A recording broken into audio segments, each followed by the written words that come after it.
baik cetak, elektronik, termasuk TV maupun media online ya. Kami mengundang rekan-rekan semuanya untuk mendengarkan rilis kami. Seharusnya kami rilis hari Senin. Kaitannya adalah karena hari Minggu sudah kami lengkapi semua petunjuk P19 Jaksa. Yaitu kami berangkat dengan tim penyidik ke Jambi. Kemudian setelah selesai diperiksa 11 saksi dengan cara menandatangani 110 tanda tangan basah. Ditambah saya menjadi 120. Karena tersangkanya beberapa orang, maka saya katakan paling lambat Selasa atau Rabu sudah P21. Maka betul, tadi malam berkas pembunuhan terencana almarhum Brigadir Joshua sudah dinyatakan P21.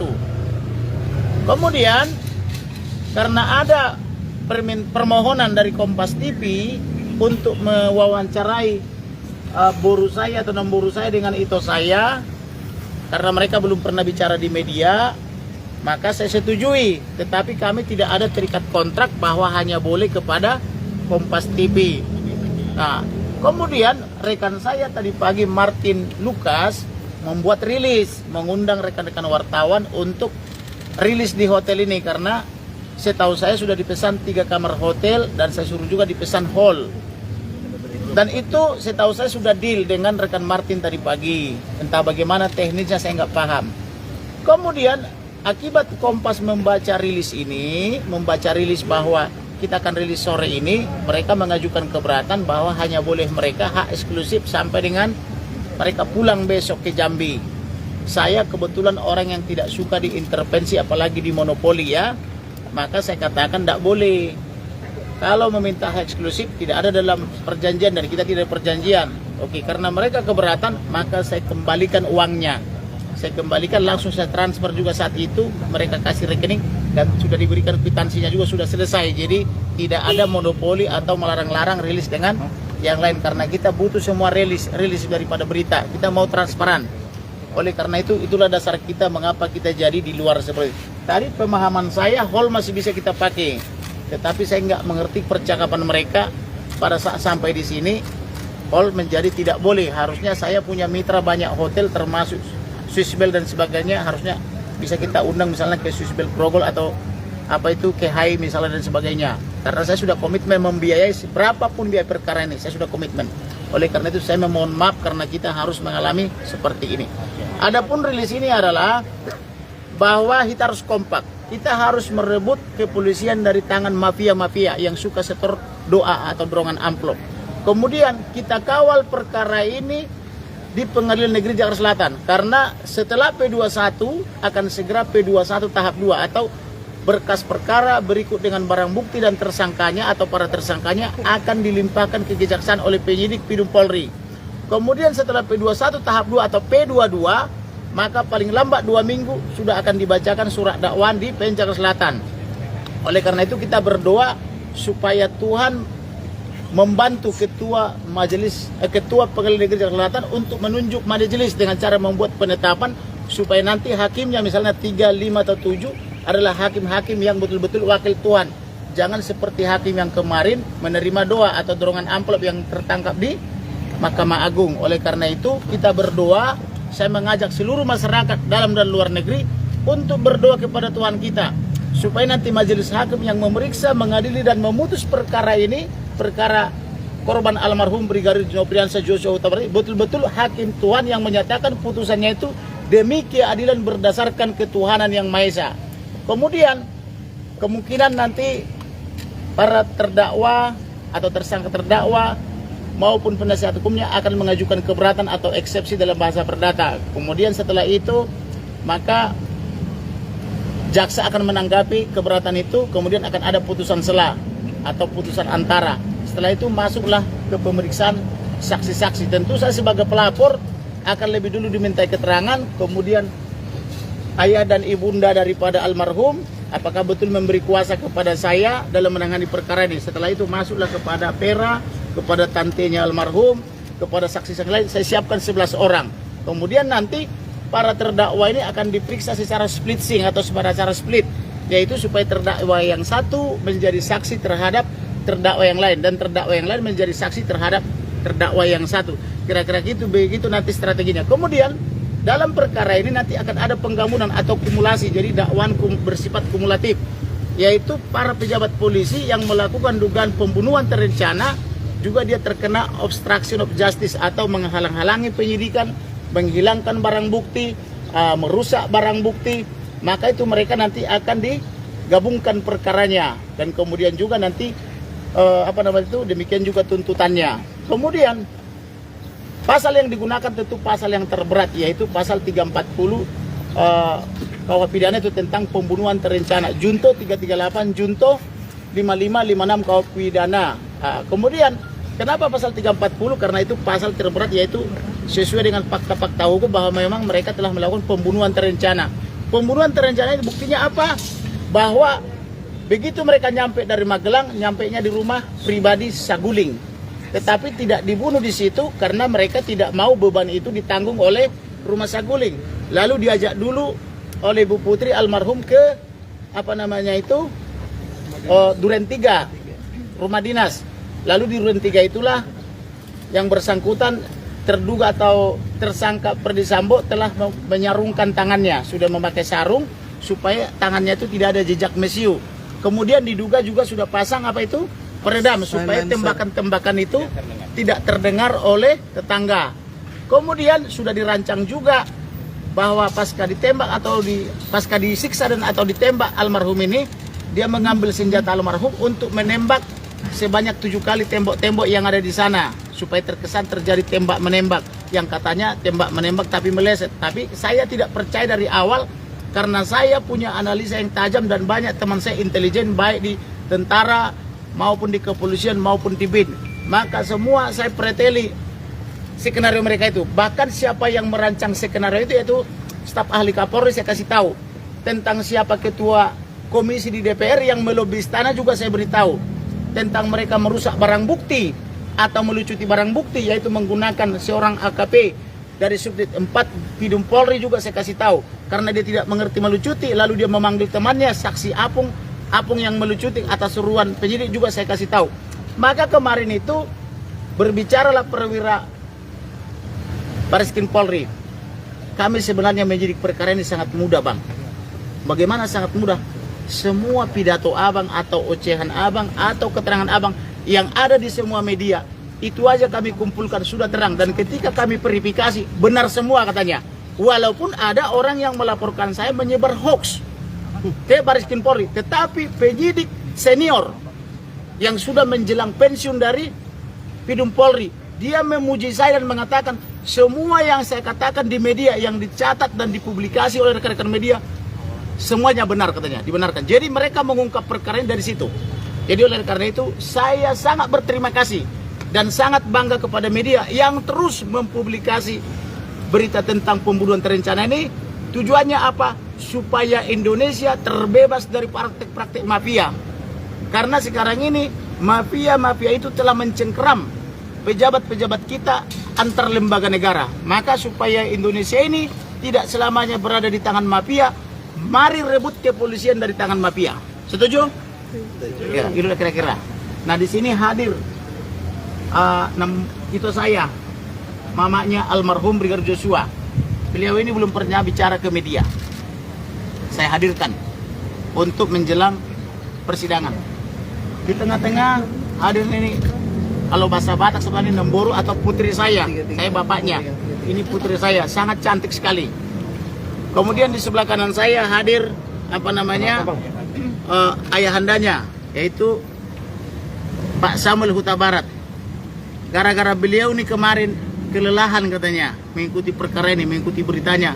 Dia bilangnya kayak gasing. Akhirnya muncul hoax di media mengatakan Kamarudin Simanjuntak menyerah. Saya tidak menyerah dan beliau sebenarnya tidak menyerah juga, tapi kelelahan. Nah, kemudian hadir juga itu saya yang luar biasa, Irma Huta Barat, yang juga mengorbankan segala sesuatu buat menangani perkara ini. Hadir juga rekan-rekan saya, ada Martin, ada Johannes, ada Febri, ada juga kerabat daripada putri saya ini, Jenderal Angkatan Darat Purnawirawan Sabar Simanjuntak. Ada juga rekan lainnya, Dr. Nelson mana, ada Sabar Jadi dia ada dua sabar advokat dan sabar tentara. Dan yang lain-lain juga mungkin menyusul. Ada juga Dr. Nelson dan sebagainya. Ada juga siapa itu? Jonathan Baskoro yang masih ganteng. Barangkali ada yang belum dapat jodoh. Pak, persidangan pertamanya akan kapan ya Pak ya? Persidangan pertama begitu tahap 2. Tahap 2 tadi ya, diserahkan berkas barang bukti dan para tersangkanya. Maka 2 minggu sejak saat itu paling lambat ya akan sidang. Berarti saya perkirakan pertengahan daripada Oktober atau minggu ketiga paling lambat. Itu sudah sidang. Bang, kalau tahap 2 ini kan berarti Barbuk dan juga tersangka akan dibawa kendali kejaksaan. Betul. Jadi yang dinyatakan P21 yang dinyatakan P21 lengkap itu baru berkasnya. Barang bukti dan para tersangka belum diserahkan. Maka segera dalam waktu minggu ini atau paling lambat minggu depan itu harus diserahkan oleh penyidik kepada jaksa penuntut umum. Karena selama ini penuntut umum itu berperan memeriksa berkas yang 30 orang itu. Jadi dia karena pidana umum memeriksa berkas apakah masih ada yang harus lengkapi atau tidak. Nah, karena dinyatakan sudah lengkap, karena sudah kami lengkapi hari Minggu kemarin di Jambi, dengan saya turun sama tim penyidik, maka setelah lengkap ini, segera akan dikirim ke Jaksa Agung atau ke tim penuntut umum, yaitu berkasnya, barang buktinya, dan para tersangkanya. Dan saya mendesak, saya kemarin sudah orasi di Medan, hari Sabtu ya, sebelum ke Jambi. Kita akan memerah putihkan Indonesia dari Sabang sampai Merauke, dari Pulau Miangas sampai Rote, yaitu dengan melibatkan 2 ormas utama. Ormas Bang Tobata dengan seragam putih, melambangkan bendera kita putih, kemudian PBB, Pemuda Batak Bersatu dengan seragam yang merah. Itu ditandai kemarin hari Senin sudah mulai melakukan turun ke jalan di Kejaksaan Agung. Mereka di persidangan pertama nanti akan memerah putihkan Indonesia, dibantu dengan ormas-ormas lainnya. Dan saya sebagai santri kehormatan, walaupun saya nasrani, saya santri juga loh saya, dari NU ya. Nah, mereka juga siap backup. Karena ini bukan lagi persoalan daripada Huta Barat atau Joshua Huta Barat, bukan lagi persoalan daripada Boru Seto kekasihnya, tapi ini sudah menjadi persoalan bangsa kita, bangsa Indonesia. Maka seperti yang saya katakan, rebut kepolisian dari tangan mafia. Maka saya mengajak seluruh masyarakat Indonesia supaya turut serta mengambil bagian. Jangan sampai perkara ini dimain-mainkan oleh jaksa seperti sebelumnya, yaitu biasanya suka dihilangkan barang bukti, dihilangkan visum et repertum atau apa namanya itu, atau otopsi, atau dikarang-karang sehingga nanti menjadi melemahkan. Sebagai informasi tambahan, pernah ketua forensik mengatakan tidak terjadi penyiksaan waktu doorstop di Barreskrim Polri. Dan itu membuat terjadi perpecahan di antara tim dan mengadu ke saya. Kami tidak setuju dengan ketua tim itu. Akhirnya ketua tim itu diwawancarai lagi oleh Ito Rossi di Kompas TV. Dia meralat perkataannya bahwa dia akan menjelaskan nanti di persidangan. Dan dia mengakui bahwa ada penyiksaan. Kan begitu ya. Tetapi saya sudah menjadi terlapor di Barreskrim oleh Zakirudin Caniago sebagai penyebar hoax. Padahal yang saya jelaskan fakta-fakta, yaitu fakta-fakta yang terurai dalam akte notaris sesuai pengamatan ahli medis, yaitu magister kesehatan dan dokter. Kemudian anggota dia sudah menyatakan setuju dengan saya dan setuju dengan akte notaris ini. Artinya kita tidak menyebar hoax tapi fakta-fakta hukum. Itulah kira-kira nanti hal-hal yang menarik. Jangan sampai nanti visum ini yang pengamatan dokter ini dihilangkan. Karena kenapa? Di kalangan penyidik juga tidak satu. Banyak versi penyidik. Sebagai contoh, ada beberapa bukti yang sangat telak ditolak oleh penyidik dari saya. Contoh, hasil visum atau hasil pengamatan dokter yang dilakukan di Jambi itu tidak diterima oleh penyidik. Dia maunya diterima dari yang ketua itu. Padahal mereka yang mengakui tim dokter dan ahli itu untuk kita masukkan ke dalam. Tapi hasil pengamatannya dan hasil percakapan yang dicatat itu atau yang direkam itu tidak mau diterima sebagai bukti. Itulah sebagai clue awal. Maka oleh karena itu saya betul-betul memohon semua tim jurnalis, wartawan, media cetak elektronik, mari kita kawal untuk kesatuan negara kita, negara Republik Indonesia. Terkait agen ganda. Jadi ada juga laporan ke saya bahwa diduga diduga Ferdy Sambo curiga bahwa almarhum ini dianggap atau diduga memata-matai dia terkait dengan judi online, terkait dengan judi 303 itu ya, transaksi-transaksi gelap lainnya, termasuk sabu, narkoba, termasuk juga minuman keras dan sebagainya, sehingga itulah diduga sebagai motif untuk menghabisi dia. Itu sebabnya juga kenapa saya katakan libatkan PPATK. Ingat nggak dari awal? Libatkan penyidik independen atau penyidik daripada Angkatan Darat, Laut dan Udara dan PPATK. Kenapa saya katakan itu? Karena saya dapat laporan intelijen. Ternyata benar PPATK menemukan hasil daripada perjudian itu kurang lebih 155 triliun. Jadi kita tidak menyebar hoax. Ya. Bahkan pesawat jet pribadi yang saya buka pertama kali itu konon sudah meninggalkan Indonesia. Harusnya itu disita jadi barang bukti karena KPK membiarkan ya lari ke luar negeri. Padahal harusnya KPK langsung menangkap dan menahan siapa yang menerima gratifikasi, siapa yang memberi gratifikasi. Tetapi karena ini KPK dipimpin oleh anggota Polri juga atau jenderal dari Polri, nah ya begitulah. Kalian sudah paham menerjemahkan itu. Harusnya karena gratifikasi itu adalah kejahatan tindak pidana korupsi, harusnya pelakunya langsung ditangkap, penerima gratifikasi ditangkap, ditahan, barang buktinya disita. Tapi ini dibiarkan pergi ke luar negeri. Berbeda dengan misalnya bulan Februari lalu ada seorang menteri menerima gratifikasi helikopter, saya buruh dalam 3 bulan, sudah dicopot dan diganti pada bulan Juni 2022 dan begitu. Bang, kalau sudah tahap 2 berarti nanti kejaksaan bisa tahan PC kan? Harus ditahan. Karena alasan polisi tidak menahan Putri adalah karena alasan kemanusiaan. Seolah-olah yang lain yang ditahan itu adalah marga satwa. Hanya Putri yang manusia sehingga berlaku buat dia kemanusiaan.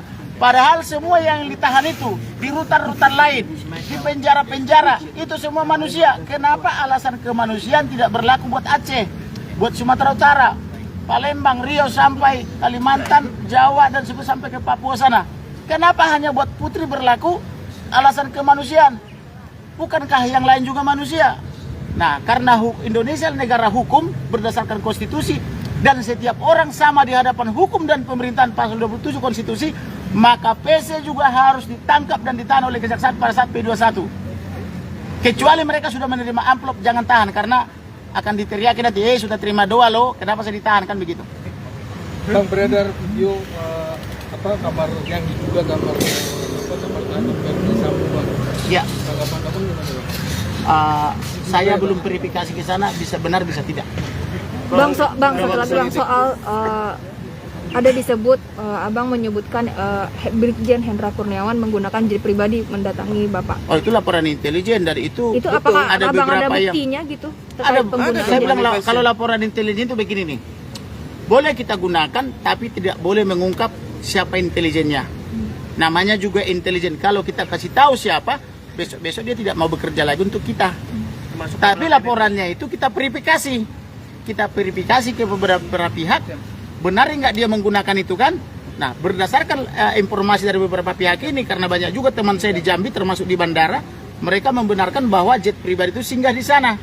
Kemudian, bagaimana cara pembuktiannya? Penyidik harus segera menyita CCTV di bandara. Penyidik juga harus menyita CCTV di tempat awal, kedatangan awal, apakah dari Halim atau dari Soekarno-Hatta. Lalu ketika dia balik dari Jambi juga harus diperiksa. Sebagai informasi, saya memang punya kelebihan dibanding advokat yang lain. Saya sudah membaca kesimpulan hasil pemeriksaan daripada Irsus atau Irwasum terhadap mereka. Di situ memang dibenarkan bahwa yang bersangkutan itu pakai jet pribadi ke Jambi maupun dari Jambi balik ke Jakarta. Kenapa dia buru-buru balik ke Jakarta?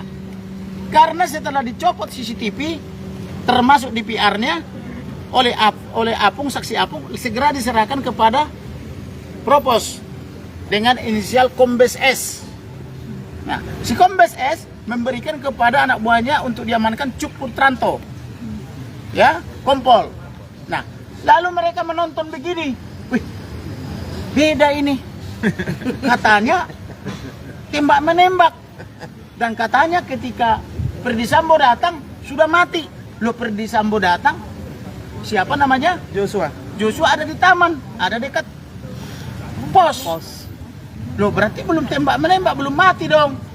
Ternyata setelah Ferdi Sambo masuk ke rumah Iya, PCR. apa itu? Katanya PCR. Bukan ke rumah dinas itu yang katanya sebelumnya dia pergi apa namanya itu PCR, ternyata tidak benar. Maka waktu itu saya katakan periksa siapa yang melakukan PCR karena itu tidak mungkin. Periksa petugas yang melakukan PCR, periksa NAR, periksa peduli lingkungi. Karena di lantai 4 Pidum Polri di zaman dia jadi Dirtipidum itu gratis sampai sekarang. Setiap orang menerima apa itu rapid antigen itu gratis, termasuk saya berkali-kali saya dapat, bisa 2-3 kali seminggu saya dapat gratis. Kenapa buat kita gratis? Buat kan Propam sebagai mantan Dirtipidum kok jadi bayar pergi ke tempat PCR kan gitu kan aneh. Itu alibi yang tidak pintar. Maka saya minta juga periksa ITOL dari mana berangkat dan di mana keluarnya, kemana mampirnya. Periksa CCTV. Lalu karena saya bilang periksa CCTV, dia bilang CCTV disambar petir. Saya bilang tidak mungkin ada petir karena tidak musim hujan. Periksa petir, saya bilang. Karena ada juga Marco Simanjuntak ahli petir. Nah, periksa juga siapa yang mencopot DPR atau perangkat-perangkat sini. Gunakan Undang-Undang ITE, gunakan pasal 14 ayat 1 Undang-Undang nomor 1 tahun 46 tentang menyebar berita bohong atau hoax kan gitu. Jadikan tersangka orang-orang ini kan begitu, termasuk yang dari Kompolnas, termasuk Karopenmas Polri gitu. Cuma saya minta tersangka semua karena mereka menyebar hoax.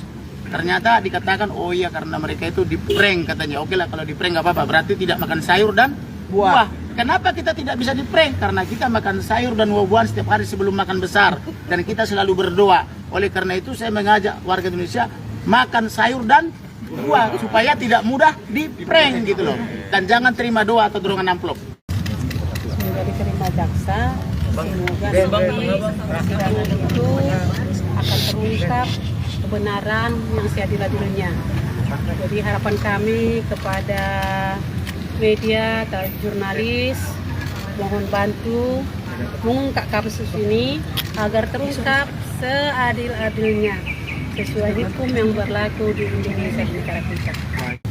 Ya, harapan kami sebagai ibu dan keluarga, semua kita yang ada di sini, semoga penegak hukum, jaksa maupun hakim, mereka bekerja dengan sebaik-baiknya dan sejujur-jujurnya dan setransparan mungkin agar hukum atau pengadilan nanti berjalan dengan seadil-adilnya. Mbak Vera boleh sedikit Dan pelaku dihukum sesuai perbuatan mereka dan seberat-beratnya. Hukum pasal 340 akan dijalankan dengan baik. Dari saya pertama-tama puji Tuhan sampai saat ini sudah sampai P21. Semua itu adalah berkat Tuhan dan orang-orang yang terkait yang mau membantu, baik penyidik, pengacara, semuanya yang bekerja, kami ucapkan terima kasih. Semoga nanti pengadilan yang akan kita tunggu-tunggu, sidang yang kita tunggu-tunggu bisa berjalan dengan baik dan tersangka yang sudah ditetapkan mendapat hukuman seadil-adilnya sesuai dengan perbuatan yang mereka lakukan. Sebagai tambahan, kekasih daripada almarhum ini menyimpan data secara elektronik jejak rekaman ancaman pembunuhan itu. Pada tanggal 21 Juni sudah ada ancaman pembunuhan itu terekam di handphonenya.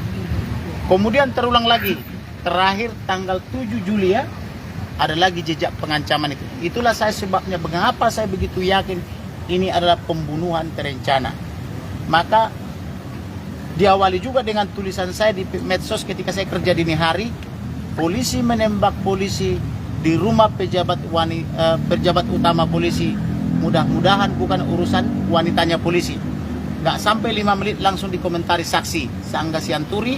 Kemudian besoknya langsung dihubungkan dengan ibunda daripada almarhum. Kata-kata daripada ibunda almarhum yang masih terngiang-ngiang di telinga saya sampai detik ini.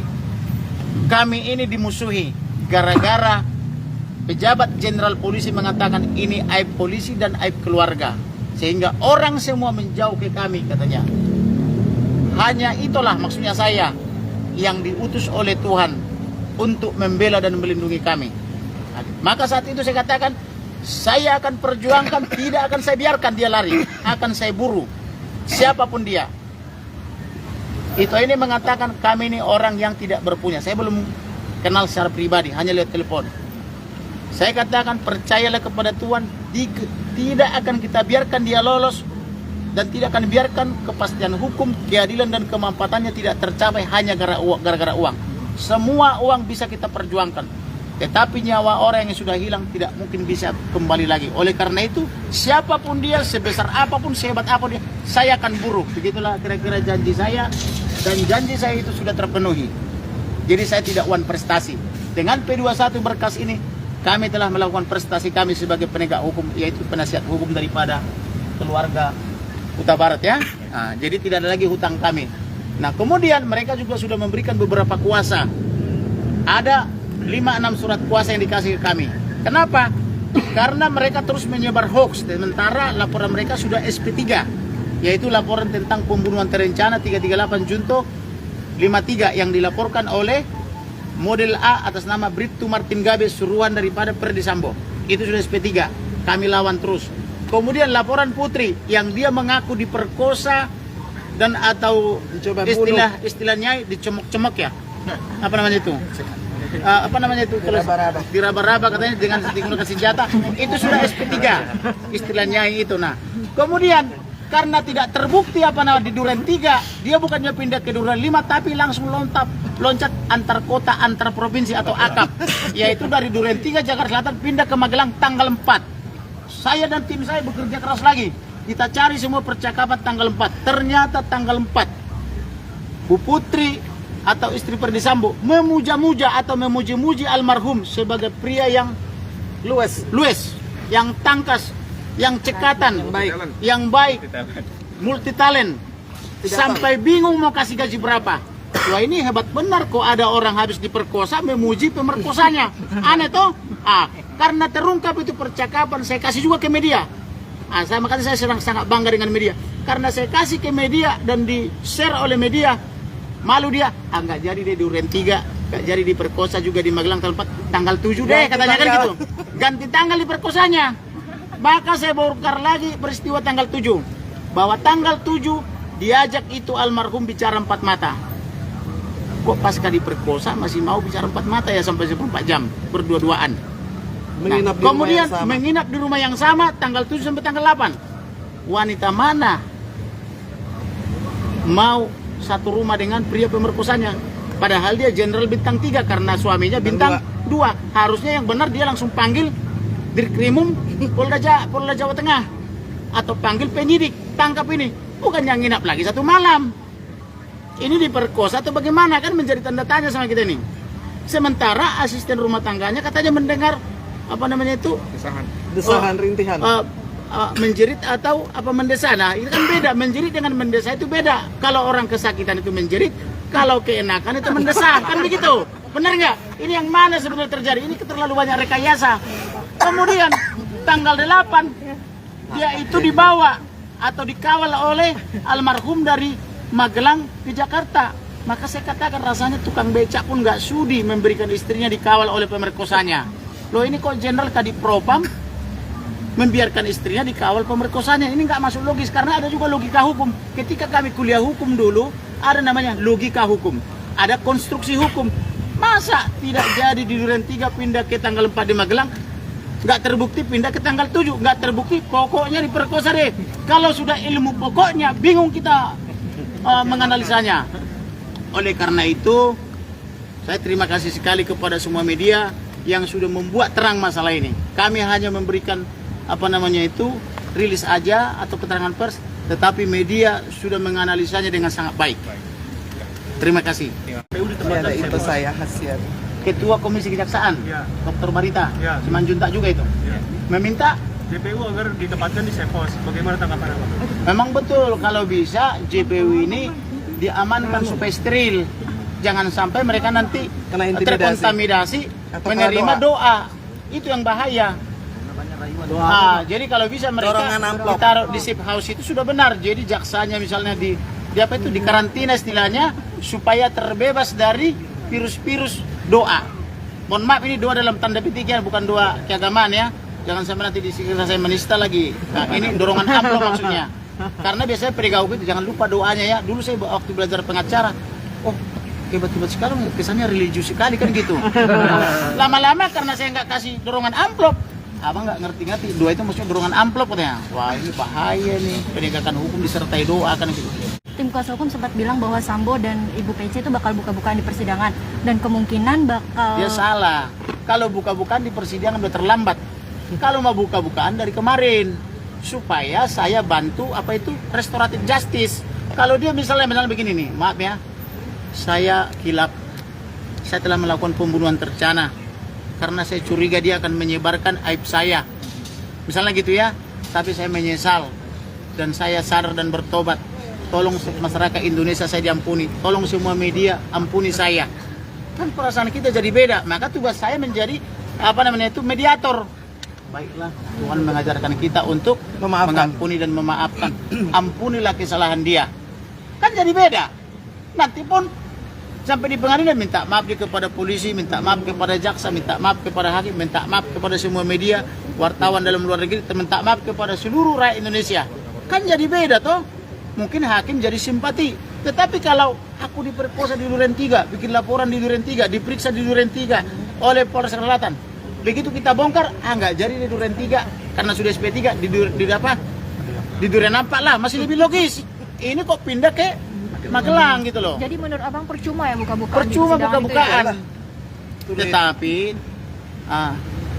better late than never. Lebih baik terlambat daripada tidak sama sekali. Karena kenapa? Masih ada hukuman neraka dan surga. Siapa tahu Tuhan memaafkan dia. Kita kan tidak boleh mendahului toh. Siapa tahu dia nanti di pengadilan jadi sadar dan bertobat. Itulah fungsi penasihat hukum, membimbing, memberi nasihat hukum yang baik kepada kliennya. Bang Komarudin, terkait kuasa hukum dari Ibu PC yang baru tuh ada 2 orang mantan pegawai KPK, ada Febri Diansa dan ada juga Rosamala Aritonang.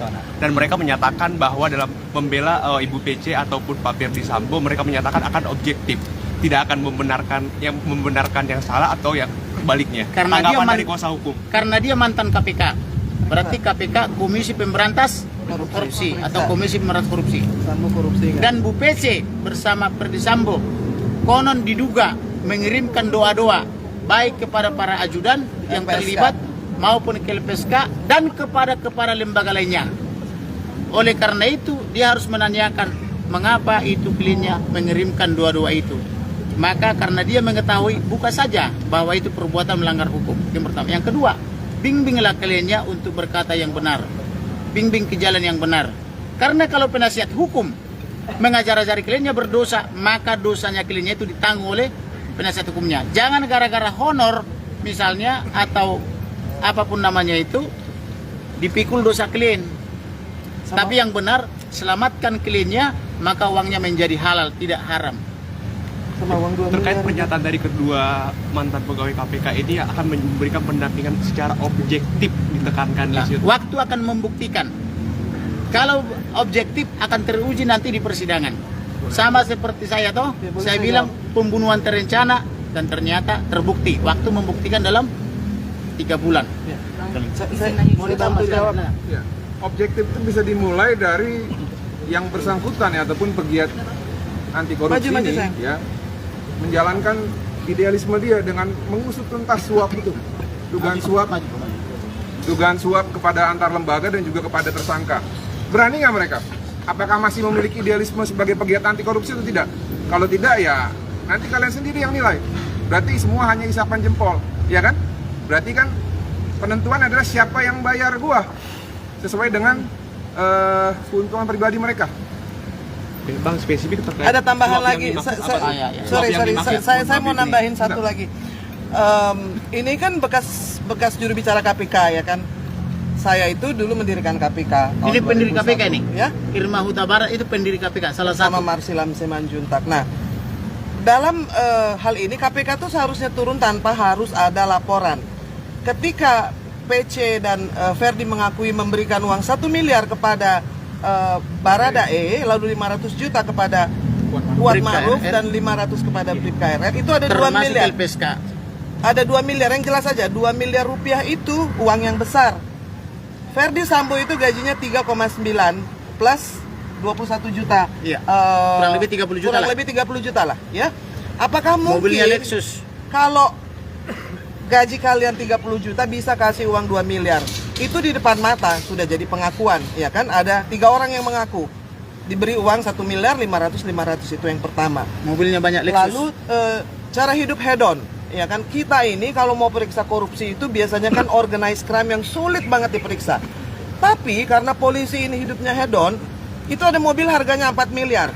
Dia Beberapa punya unit. 2. Ada mobil yang harganya 5 miliar. Ini kan kita sebetulnya tidak perlu menginvestigasi, dimulai dari situ Rumahnya saja. pakai lift. Ya, nah, kalau Feby Ardiansa ini betul masih paham soal satu, ya, ketika seorang pegawai negeri, itu polisi itu ASN loh, pegawai negeri sipil ya, yang jelas gajinya dan hidup tidak sesuai dengan gajinya, itu langsung diperiksa karena orang korupsi itu untuk lifestyle. Jadi kalau lifestyle-nya itu seperti konglomerat, sementara dia gajinya hanya 30 juta, kalian juga nggak perlu investigasi, bisa hitung-hitungan kok. Berapa yang dia kasih untuk yang mau nembak Joshua? Sumbernya dari mana bilang? Iya. Nah itu sendiri doanya dari mana? pesan saya kepada Feby Ardiansa, ya, kalau dia masih tahu bahwa dalam KPK itu yang menyalahgunakan power, yang menyalahgunakan kekuasaan untuk mendapatkan uang untuk pribadi dan keluarga. Jadi ada 2 hal yang di depan mata itu. Dorongan amplop yang 2 miliar itu besar loh. Dia mesti kerja berapa tahun? 300 juta itu 1 tahun. Iya dong. Kalau tahun 3 miliar. 10 tahun nggak belanja apa-apa. Kalau Jadi 20 tahun jadi Febri baru 6 miliar. Febri dibayar berapa? Saya mau tanya. Kalau si yang nembak itu didorong-dorong, ya kan? Febri mesti buka dong. Ini jelas pro bono. Bukan hanya tidak dibayar, Cuma pro bono, kita yang bayar. tiket ke sini pun dibayar, uang kepada Kompas pun dikembalikan oleh beliau Dikembalikan ini. Supaya bisa bicara dengan kalian Dan semua. kita tidak kaya. Dan nggak kayak, saya kasih tahu lagi, Johnson Panjaitan itu kasnya kosong. Saya 3 bulan juga nggak kerja, tapi kan tidak ada komplain. Kenapa? Karena tahu bahwa kita ini mau menegakkan keadilan itu nggak gampang. Namun Tuhan mencukupkan biayanya kan gitu. Yes. Yes. Sebagai tambahan, kalau Putri Chandrawati sama Ferdy Sambo masuk ke KPK atau masuk ke rutan KPK, berarti Febri Diansyah sudah bekerja objektif sebagai penasihat hukum. Tapi kalau Putri Chandrawati dan Bebas. Ferdy Sambo tidak ditangkap oleh KPK, berarti mereka percuma ex KPK, berarti dia tidak kerja objektif. Karena kalau objektif, Ya. pelaku tindak pidana korupsi harus dijerat secara hukum. Gitu. Bang, bisa dipertegas nggak apa dasarnya maksudnya Ibu Pece dan Ferdy Sambo itu harus masuk ke KPK gitu? Kita nggak tahu. Ya nih. karena kan Lah, itu tadi 2 miliar memberikan dari- gratifikasi. dari mana? Gratifikasi kan kejahatan. Laporannya sudah terdaftar di KPK oleh teman-teman dari Tampak. Tampak. Ya, jadi tidak ada alasan lagi buat kedua KPK. advokat ya yang ex staf KPK ini untuk meragukan gitu loh kualitas daripada dugaan tindak pidana ini. Orang gratifikasi 50 juta aja ditangkap, masa gratifikasi 2 miliar. 2 miliar? Yang saya tahu sebenarnya 5 miliar, tapi karena mereka mengakui 2 miliar, ya 2 miliar aja kita ikuti. Di luar yang ke apa ya? Yang ke 1 LPSK miliar ya. Baradae, 500 Kalau laporan kuat. intelijen ke saya 5 miliar. Dan masih ada rekening di Bank BCA atas nama yang tidak bicara, yang AAUU. Belum diperiksa. Gagu. Dan rekan Febri Diansyah mengatakan bahwa dia tidak akan menyalahkan yang benar dan membenarkan yang salah. Iya. Dan akan berlaku objektif. Mulailah dari temuan adanya dugaan suap. Iya. Karena suap itu juga korupsi. Jadi begini, soal pemuka agama begini. Pemuka agama ini belum tentu orangnya benar. Karena bisa saja dia misalnya selama ini dapat perpuluhan. Kita kan tidak tahu, kita Yang menduga besar. ya. Bisa saja katanya jangan-jangan.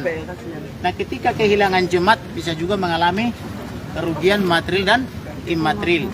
Tetapi kalau pemuka agama bertindak layaknya penasihat hukum, maka menurut saya tanggalkan jubah keagamanmu, turunlah menjadi pengacara. Untuk bisa menjadi penasihat hukum, maka pertama sarjana hukum, kedua ikut PKPA, pendidikan khusus profesi advokat, habis itu ujian, habis itu disumpah, punya berita acara sumpah, punya kartu anggota organisasi, maka jadilah pembela Ferdy Sambo. Tetapi kalau dia pemuka agama dengan title misalnya STH atau apapun namanya atau sarjana agama, tapi berlaku seperti pembela dan sudah berani menjustifikasi bahwa almarhum katanya Memperkosa. perkosa, berarti dia kesurupan roh. Ada roh yang masuk ke dia dan roh itu berbicara pelakunya adalah almarhum gitu. Jadi oleh karena itu kita doakan dia supaya dia tidak terus menerus kesurupan roh.